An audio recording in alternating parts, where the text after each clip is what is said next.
Halo, perkenalkan nama saya Alan Buto Pagewang dengan NIM 211011060045 dari Program Studi Sistem Informasi Fakultas MIPA Universitas Samratulangi. Saya akan mempresentasikan tentang rangkuman dari mata kuliah Kepasifikan dengan dosen pengampu Dr. Marina Flora Octavin Singko SPI MSI, Feby Estefani Kando SSI MKes, Vince Feralin Maabot SSI MSI, dan Dr. Agustina Monalisa Tangapo SSI MS. Adapun subtopik yang akan saya bahas, yang pertama, geoposisi dan geopolitik di kawasan Asia Pasifik. Yang kedua, aspek budaya negara-negara di kawasan Asia Pasifik dan sejarah negara-negara di kawasan Asia Pasifik. Yang ketiga, aspek perkembangan sains dan teknologi di kawasan Asia Pasifik. Yang keempat, aspek ekonomi dan sumber daya alam dari negara-negara di kawasan Asia Pasifik. Yang kelima, aspek sosial ekonomi dan sumber daya alam dari daerah-daerah di Indonesia Pasifik yang terletak di kawasan Asia Pasifik. Dan yang keenam, filosofi Sitou, Tumou Timotau atau ST4, Sumikola dan Mapolus di Sulawesi Utara.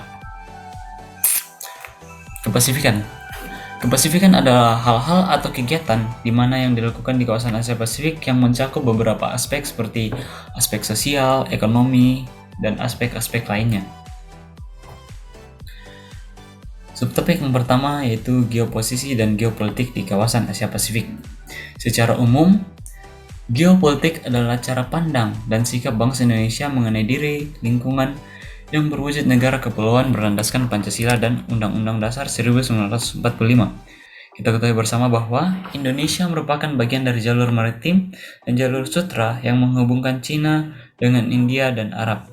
Secara tradisional, Kepulauan Indonesia diidentifikasi oleh geografer Tiongkok kuno sebagai Nanyang. Dalam bidang ekonomi, Indonesia dan Cina memiliki hubungan kerjasama bilateral. Tidak hanya Cina, Indonesia juga memiliki kerjasama dengan Australia. Kita ketahui bersama bahwa letak geografis kawasan Asia Pasifik memberikan nilai strategis. Posisi strategis ini menjadi salah satu faktor yang menentukan Indonesia dalam pergaulan ekonomi politik internasional, begitu juga dengan Sulawesi Utara. Provinsi Sulawesi Utara memang tepat berada di bibir Pasifik, sehingga konsep pengembangan ekonomi wilayah ini sudah sepantasnya digelorakan agar Indonesia eksis dan terlibat dalam pergaulan perdagangan internasional ini. Posisi dan kondisi inilah yang akan menyebabkan peran sulut di kawasan Pasifik sangat menentukan bahwasanya Indonesia ikut bermain, hadir dan terlibat aktif dan tidak ketinggalan dengan negara-negara Pasifik lainnya di kawasan ini. Kemudian subtopik yang kedua yaitu aspek budaya negara di kawasan Asia Pasifik dan sejarah negara di kawasan Asia Pasifik. Wilayah Asia Pasifik yang luas biasanya disebut sebagai APEC adalah bagian dari dunia yang ditentukan oleh kedekatannya dengan Samudra Pasifik Barat, biasanya mencakup sebagian besar Asia Timur, Asia Selatan, dan Oseania. Asia Pasifik adalah wilayah yang mencakup pesisir pantai Asia Timur, Asia Tenggara, dan Australasia di dekat Laut Pasifik, ditambah negara-negara di Laut Pasifik atau Oseania. Istilah Asia Pasifik menjadi dikenal pada sekitar 1980-an sewaktu pertumbuhan ekonomi pada wilayah heterogen ini dalam hal perdagangan saham, perdagangan umum, dan bentuk lainnya dari interaksi ekonomi dan politik menjadi topik pembicaraan.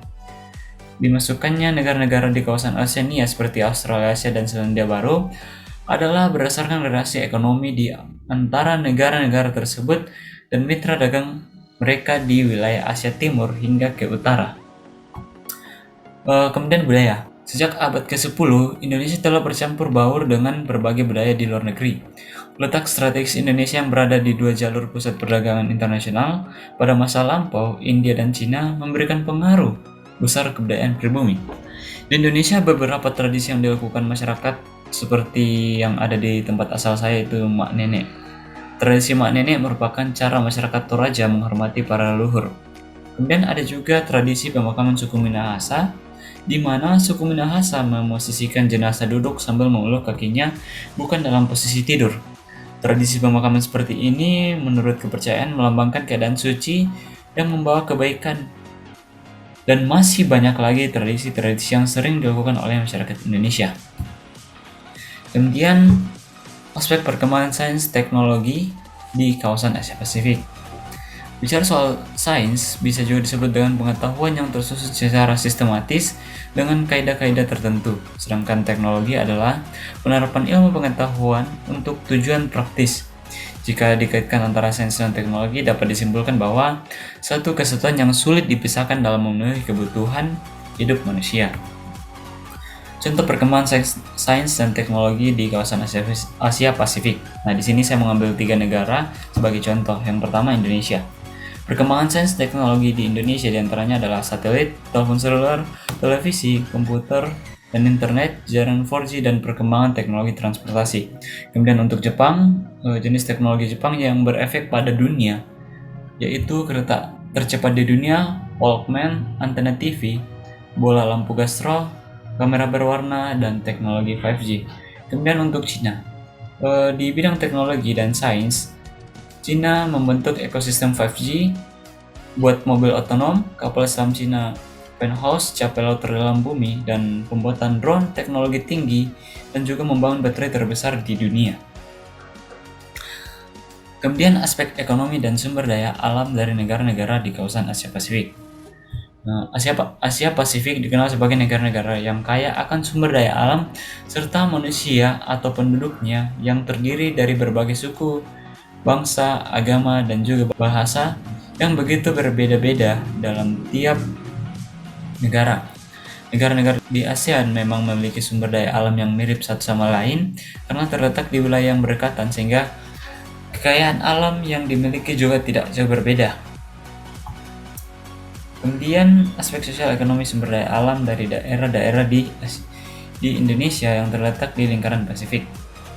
Sumber daya alam adalah segala sesuatu yang diambil atau dimanfaatkan dari alam karena memiliki nilai manfaat untuk memenuhi kebutuhan manusia. Beberapa sumber daya alam di Indonesia seperti hutan. Indonesia menempati urutan ketiga di dunia dalam kategori hutan terluas. Luas hutan Indonesia sekitar 99 juta hektar. Kemudian laut, Indonesia merupakan negara maritim. Sebagian besar wilayah Indonesia terdiri dari lautan yang kaya akan berbagai jenis ikan. Kemudian minyak bumi yang sering digunakan sebagai bahan bakar pembangkit listrik di Indonesia. Perusahaan PLN atau perusahaan listrik negara sebagian menggunakan minyak bumi untuk menghasilkan listrik. Kemudian ada juga gas alam. Di Indonesia, gas alam sangat banyak. Diperkirakan cadangan gas alam Indonesia sekitar 2,8 triliun meter kubik. Dengan sumber daya alam sebesar itu menjadikan Indonesia sebagai negara pengekspor gas alam terbesar di dunia. Kemudian batu bara. Batu bara adalah bahan bakar fosil yang terbentuk dari tumbuhan yang mati yang tertimbun selama jutaan tahun. Negara di Indonesia adalah penghasil batu bara terbesar kelima di dunia. Kemudian sumber daya alam yang ada di Sulawesi Utara. Di sini ada 4 sektor. Yang pertama sektor pertanian. Pertanian merupakan salah satu sektor yang memiliki peran besar terhadap perekonomian di Sulawesi Utara. Kemudian sektor peternakan. Dalam sektor peternakan di Sulawesi Utara meliputi sapi, kambing, babi, ayam ras petelur, ayam buras, dan itik. Untuk sektor perkebunan, daerah yang dikenal dengan bumi nyur melambai, kelapa menjadi tanaman perkebunan yang cukup menguntungkan. Komoditas kelapa merupakan komoditas unggul di Kabupaten Minahasa Utara. Kemudian ada perikanan. Sulawesi Utara memiliki potensi sumber daya kemaritiman yang sangat besar. Komoditas utama perikanan tangkap adalah tuna, cakalang, dan layang. Kemudian subtopik yang terakhir itu filosofi Sito, Timo, Tumotau atau ST4, Sumikola, dan Mapolus di Sulawesi Utara. Sito, Tumo, Timotau artinya manusia baru dapat disebut manusia jika dapat memanusiakan manusia. Filosofi atau semboyan di atas dicetuskan oleh Samratulangi, pahlawan nasional Indonesia yang lahir di Tondano, Sulawesi Utara. Filosofi Sito, Tumo, Timotau mengandung arti bahwa dalam bermasyarakat harus menunjukkan sifat yang baik serta peduli terhadap sesama, dan mendorong kita untuk lebih peduli dengan sesama yang membutuhkan uluran tangan kita. Kemudian Sumikola. Sumikola merupakan bahasa daerah di Sulawesi Utara yang memiliki arti ayo ke sekolah. Sumikola merupakan bahasa Pembulu dari Minahasa yang dimaksudkan sebagai strategi membangkitkan harga diri orang Minahasa untuk menjunjung tinggi nilai-nilai pendidikan. Sumikol memotivasi pemuda dan kemudian mengejar cita-cita yang tinggi. Konsep filosofi Sumikola ini dapat dijadikan salah satu motivasi bagi para pemuda-pemuda di tanah air. Kemudian Mapalus. Di Sulawesi Utara, Mapalus merupakan sebuah tradisi budaya suku Minahasa di mana dalam mengerjakan segala sesuatu dilakukan secara bersama-sama atau bergotong royong. Masyarakat Minahasa di Provinsi Sulawesi Utara masih tetap mempertahankan tradisi kebersamaan dan gotong royong yang dikenal dengan istilah Mapalus.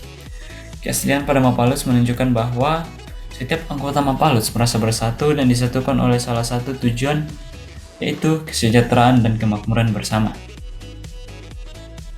Demikian presentasi dari saya. Mohon maaf jika ada salah kata atau kekurangan.